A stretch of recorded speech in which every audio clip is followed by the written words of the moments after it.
Given the root node of a binary tree, transform the tree by swapping each node's left and right subtrees, thus creating a mirror image of the original tree. Return the root of the transformed tree. All right, so lateral inversion of the trees. And it looks like this. So we have this tree initially, and then we want to, like as you're looking through a mirror, how the right becomes left. Swap 3 and 2, like so. Okay, so this becomes this. All right, and so on. In this case, this becomes this. You see that the subtrees, left and right subtrees, are swapped on each level. Okay, so there's the original level order traversal, and then this is the mirrored tree, the level order tree. Okay, and we have this one basically saying the same thing. As a LeetCode easy, so let's get to it. Lickety split. So here we do a post order traversal. So for post order, the children always come before the parents, and they go from left to right, both children and then the parent. And I explained the other types of traversals in the intro video for this particular playlist, this section of the current series called Tree Depth First Search Pattern Introduction. And now here's the algorithm. So we do the post order traversal on the left child of the root node, post on the right, swap them. All right. And we're doing DFS, so the children of any node are already mirrored even before we return to the node itself. All right. And here's what it looks like. So DFS, you already know, recursion type things.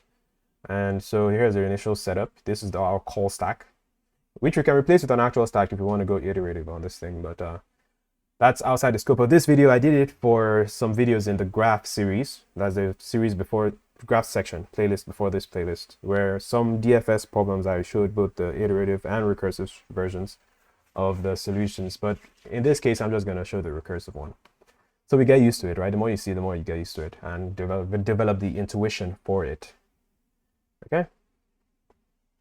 So we have this node, we're calling our function with the root node, and that's basically this. So we call it with the root node, and what happens in there? Okay. If there's nothing here as the base case, the thing that terminates our recursion return null. And that happens when you try and traverse the children of a leaf node. All right. And so that's not the case. We call it on the left subtree. So the same function on the left subtree. So if that, in this case, it wasn't the case, so this ends up happening. There's something on the left, so it's not left, so we're going to call it on the left subtree. All right. So we'll call it with for 50. And then you can already see that when you call it for 50, it's just going to keep calling left before it ever goes to the right. So it's going to keep going left again to down here, 75, before it stops doing that, right? So for 70 is not null. 70's left is null, however.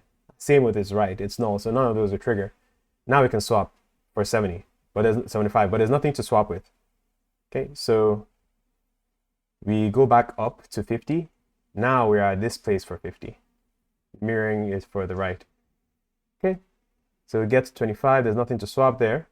However, when we come back up to 50, now there's something to swap, right? So there's a temp, which we're going to store as 75. In this case, for 50, there's a left. So we've taken what's on the left. We're going to replace it with what's on the right. We held it here.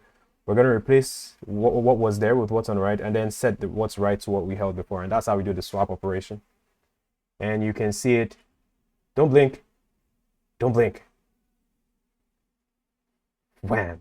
Just like that. So that level is done. That swap is complete. And then 50 is going to unravel and go back up here. And then finally, we get to this place for the root, right? So it's going to go back up to 20 and then come back here.